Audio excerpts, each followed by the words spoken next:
Hello, everybody. Welcome to another His Name Was Bob.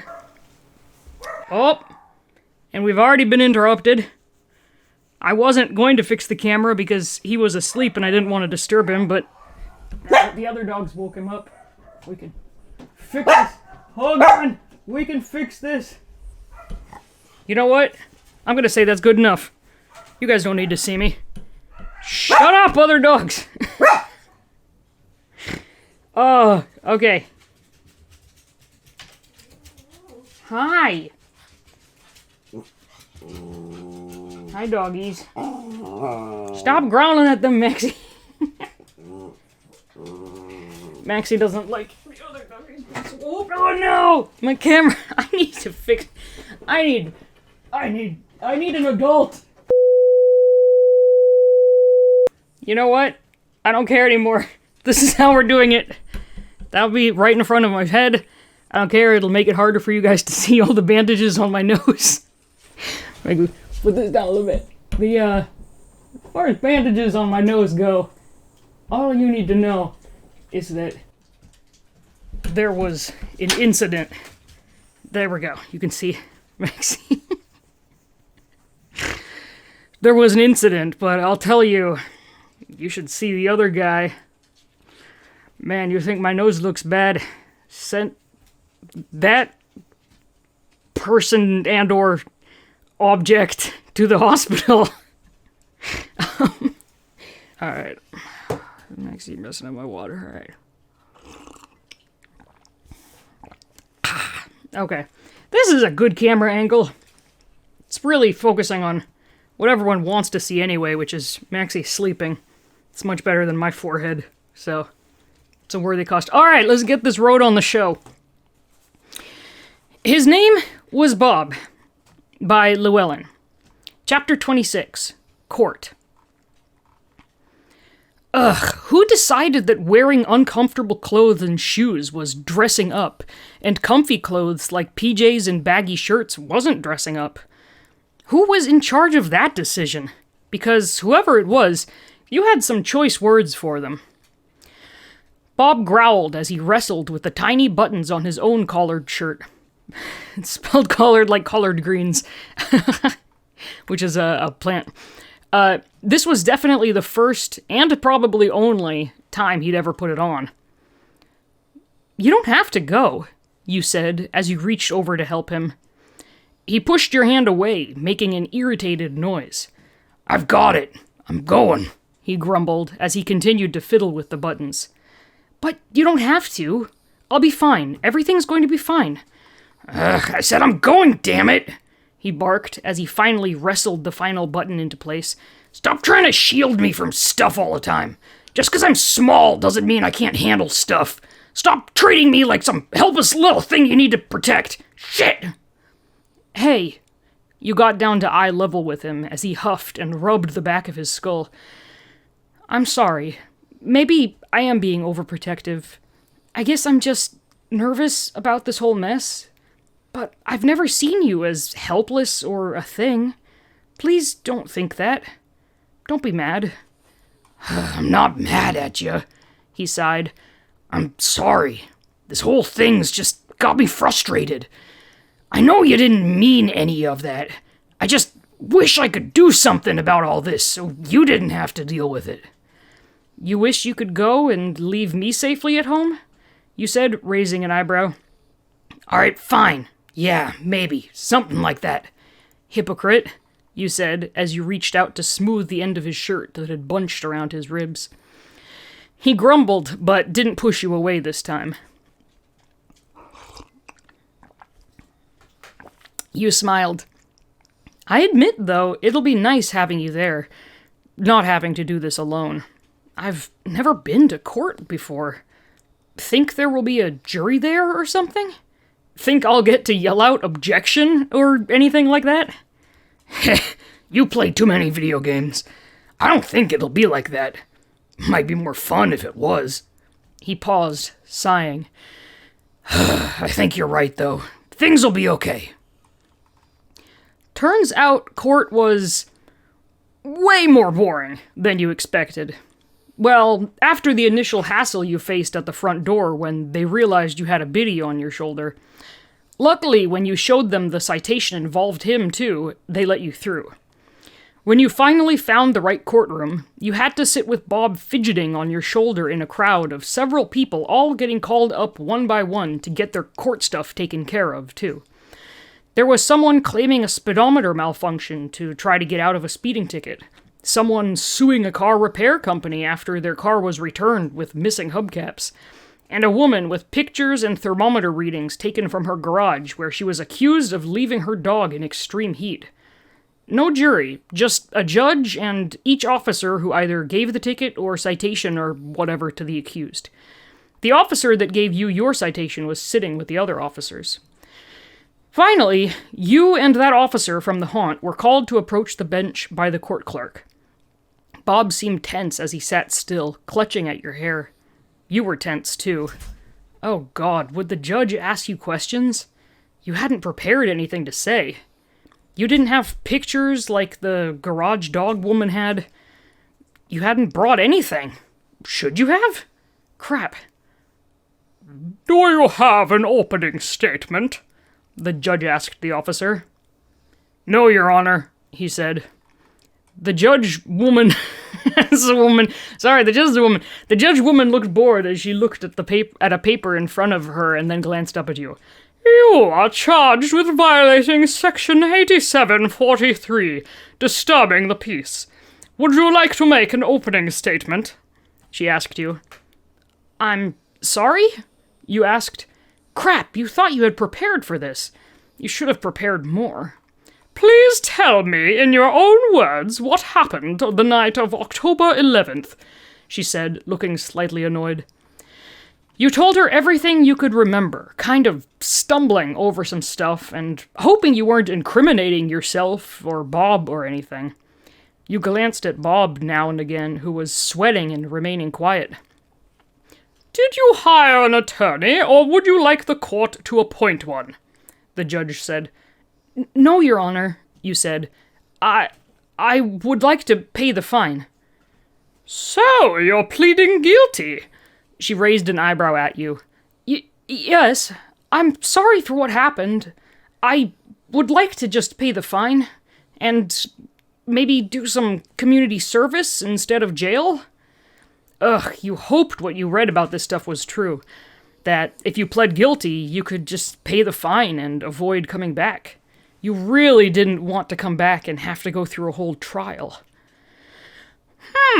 The judge said as she glanced over your citation again. This is the first citation you've gotten, correct? Yes, Your Honor, you said.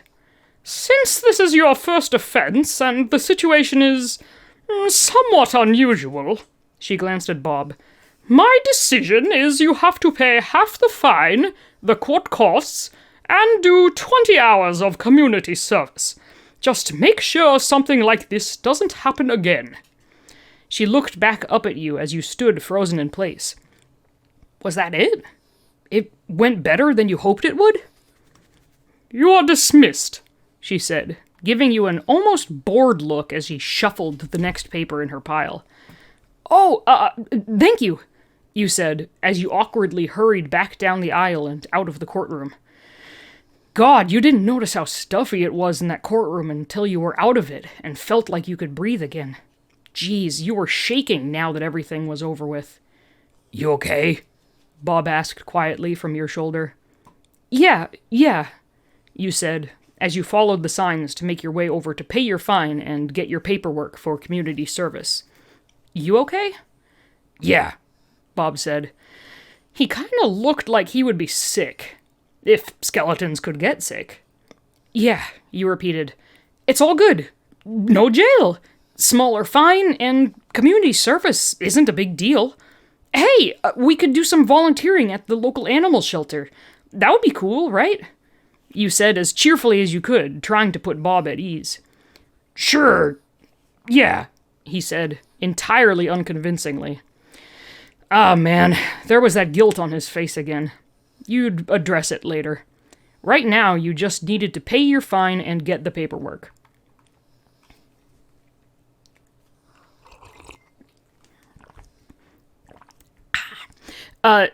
Seriously, it could have gone a lot worse, you told Bob as you drove the both of you home.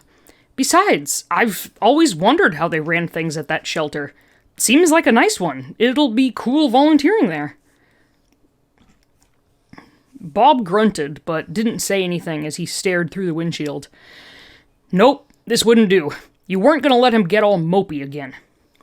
You raised a hand up to your mouth and made the loudest fart noise you could into your palm. That wasn't a good enough fart noise, Max. Let's try with the arm. Much better. Maxie's like, how did I get stuck with you as my owner? One of the other dogs just ran out of the room. Okay. Alright. Bob and all of my dogs actually jumped and whipped his head around, giving you a stunned look. What the fuck? He squeaked. You wrinkled your nose. Ew, you tell me. Nasty, all farting up my car. He just stared at you. What? That's not even... Seriously? What, are we kids now? Just... No. No. Stoplight. Good timing. You turned your head and... Wow. I didn't see this turn of events going, Maxie. I forgot about that part of the story. You want to flip around? There you go. You can flip around. Oh, now people can't see your head anymore, Maxie. No. All right. Stoplight. Good timing. You turned your head and, while keeping eye contact with him, blew out an extended raspberry. Yes, I did it again. Bob tried to maintain his annoyed expression. I would start going... which some people will recognize as the Newtmare noise.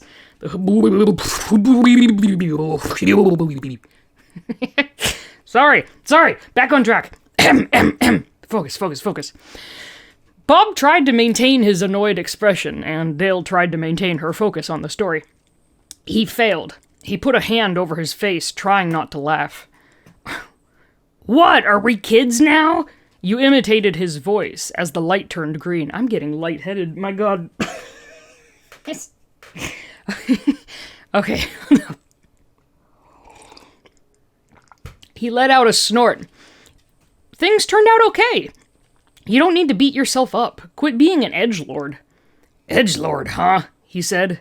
That's your plan to make me not beat myself up? Insults and fart noises? It's called tough love, my dude, you said, laughing. Love? He asked. You smiled, watching the road ahead as you drove. Yeah, Your phone pinged, interrupting whatever you were going to say. That oh-so-familiar ping.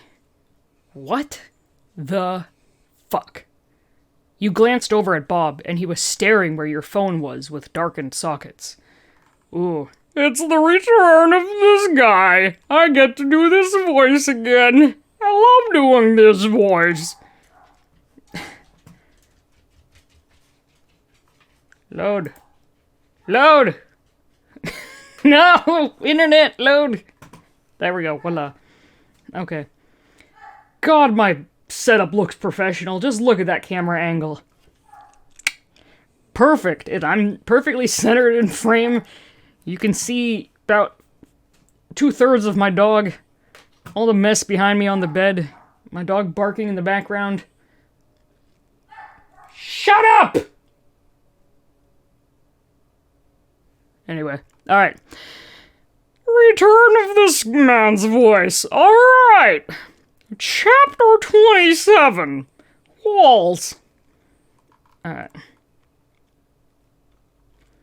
No, you're not digging out anyone's eyes, and no, I'm not reading the text. I don't even care what it's about, you said as you hit the button to delete the text before either one of you could read it. There, it's done. And no, stop, don't give me that look. I will not let you feel guilty for that asshole's actions. I should have been done with Ray long before any of that other really bad day stuff happened. You sure ignoring this is really a good idea? Bob asked. his face doing a thing that clearly looked like he thought it wasn't. Look, cutting toxic people out of one's life is always a good idea. Stop with the mopey, guilty Bitty face. This isn't your fault, so stop. It's just, what if I hadn't? Bob was standing on the kitchen counter with his arms folded, clearly ignoring you telling him not to feel guilty. All right, you sighed. Bob was still on the path to mopey Bitty. I guess this calls for drastic measures. Drastic measures? He asked, suddenly looking less mopey and more nervous.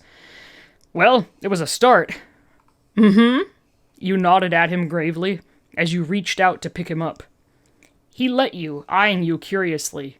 What are you gonna do? You had to think of something to cheer him up.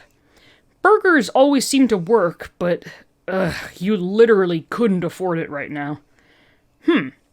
What always cheered you up when you were depressed? Well, besides dumping your feelings into the old journal. Blanket fort, you answered seriously. What? Blanket fort? You're having some feelings. Serious feelings call for less serious surroundings. It's a good life motto. You said, as you set him down on the back of the couch so you could start removing the sofa cushions. That doesn't even make any sense. He watched you work with a mixture of confusion and curiosity. You propped the cushions against the arm sofa. Against the arm sofa? Draping a blanket over the whole thing. There. Ta-da! What do you think? You asked, grinning. It's not much of a fort. What's this even for? Psh! Don't judge it before you've even gone inside. Come on. You crawled into the fort, ducking so your head wouldn't push the blanket off. Ah, man. The sofa was a lot less comfy without the cushions. A necessary sacrifice that must be made for the walls. Bob walked in after you, looking all kinds of dubious. Okay, yeah. Tiny, I hate to break this to you, but it's still not overly impressive. Whatever, I'll have you know this is an A+ top-notch blanket fort. I doubt you've been in a nicer one. Heh, guess you got me there. Can't say that I have. This being the first one I've been in and all. See? There you go. You stretched out your you stretched out your legs, trying to get comfortable and at the same time trying to leave room for Bob. So, what now? Bob asked as he picked up an old dime to examine it. Oh hey, loose sofa change. It's good luck. Congrats. You grinned. He gave you yet another dubious look as he continued to fiddle with the coin. Anyway, you continued, now for the challenge to see who gets to rule the blanket fort. What? Are you just making this up as you go along? He put the dime down, looking somewhat amused as you clutched your chest in mock offense. Of course not! Everyone knows that once you build a blanket fort, it is customary to see who gets to rule it. Blanket forts need rulers, obviously. Obviously, he parroted, then sighed. Listen, I know what you're trying to do. You don't need to... Aha! See, you're already trying to back out of the challenge. I don't blame you. I'd be intimidated to take on the reigning blanket fort champion, too. Tiny, seriously. No seriousness allowed in the fort. You cut him off. Remember, less serious. Them's the rules. Heh, alright, fine. So, what's this challenge? Bob asked. Yeah, the challenge. You're definitely making this up as you go along. No, I'm not. Shh. The challenge. Oh, yeah, the challenge is we stare each other down and make faces or tell jokes, and whoever smiles first loses. And how's that fair? I'm always smiling, being a skeleton and all. Bob pointed to his toothy, permanent grin, giving you an exasperated look. No, you're not. I know the difference between your regular doofy face and your smiling face. Your little bony face is more expressive than you think, and I can see the corners of your mouth stretching up, and your eye sockets get all squished when you smile. You tapped the side of his face with your finger as he actually did smile. Ha! Like that! Looks like I've won already, you laughed. Not fair, he said quietly, staring at you as he reached up to hold your finger. He was giving you that unreadable look again, making your heart do funny things as you stared back, now stroking along his cheekbone. I love you. Scares you, doesn't it? You jerked your hand back, confused. For people listening to the audio, that was in italics, so that was a flashback. Bob wasn't actually saying that right now. Bob startled and looked away, rubbing the back of his skull. Well, I guess you won, huh? Heh, he said, as he folded his arms, unfolded them, and then decided to occupy his hands fiddling with the dime again, all the while looking anywhere but your face. Why? Why had that suddenly come to mind? What he had said, that was months ago. Bob was starting to give you worried glances. What? Oh, he had said something. Yeah, right, blanket fort. Contest, cheering Bob up. Right, yes, contest. Yeah. Yeah, what was wrong with you? You blinked and shook your head, as if you could shake away whatever thoughts you were trying not to think about. He continued to fiddle with the dime, his skull red. Can I ask? I should make us lunch, you said quickly, too quickly, hopping out of the fort and letting the blanket flap close behind you. It had suddenly felt a little too warm and claustrophobic in there. Okay, Bob said as you escaped to the kitchen. No, not escaped. You were... lunching. The lunch thing. Food always cheered Bob up. Yep, that was why you felt the sudden urge to make ramen immediately. Most definitely. Right. Get out the pot to make ramen. No, wrong cupboard. God, how long have you lived here? Jeez. Okay, get the water boiling, then add the noodle brick. Think about ramen. Don't think about other stuff. Like feelings. What even are feelings? You didn't have feelings. Wrong, dangerous, scary, wrong, just wrong. This is in italics too. Please don't ever feel like you have to hide whatever you're feeling or thinking. Not with me, and in return, I won't do that with you. That was a flashback. You did say that, didn't you? Hypocrite. But what were you even feeling? If you were feeling anything? Ugh. You rubbed your temples with the heels of your hands. Ugh. Did you even understand your own feelings? What were you even thinking? So, Bob said, making you squeak and jump, almost knocking the pot off the stove. You quickly grabbed the handle, righting it again as Bob watched you from the doorway, his arms folded over his chest. Maxie making snoring noises.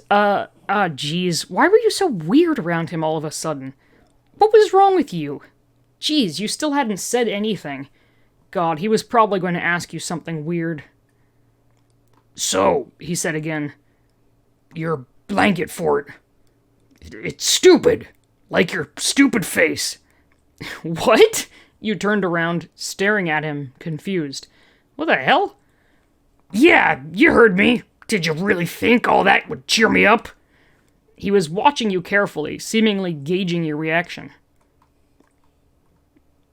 Maybe? Why was he being a little asshole all of a sudden? He didn't exactly look angry. Well, you failed. I'm not cheered up at all. He sighed, shaking his head. At least now you're doing something useful by cooking us up some food. Though what you're cooking can barely be considered food. Really? Really? You ungrateful little shit, you snapped. Why was he being like this? Wait. And there you go again with the insults. He actually smirked. Oh, you saw what he was doing. You started it, you said, as you cracked a smile despite yourself. Heh, what of it? That's how we relate to each other, right? That's how we've always related to each other. Insults and fart noises. Right, pal? He said, keeping his face neutral. Insults and fart noises, you confirmed. Yeah, that's how it was. Just two pals who shared a place and the occasional insult. Nothing weird. Whatever he had said months ago, he didn't mean it like that. Yeah, just two besties living together. Nothing more. Gah, your brain could go some weird places sometimes. Bob was now on the counter, watching the pot indifferently as it boiled. He seemed to be thinking about something until he noticed you watching him, and he gave you a small smile. It definitely wasn't a sad smile. Just pals. Alright, you know the drill, Maxie. Beg for people to subscribe. Like and subscribe. Like and subscribe. He says, I'm so hungry. Please, feed me subscriptions. Feed me subscriber count. He's so tired right now. Look how sad and depressed he is.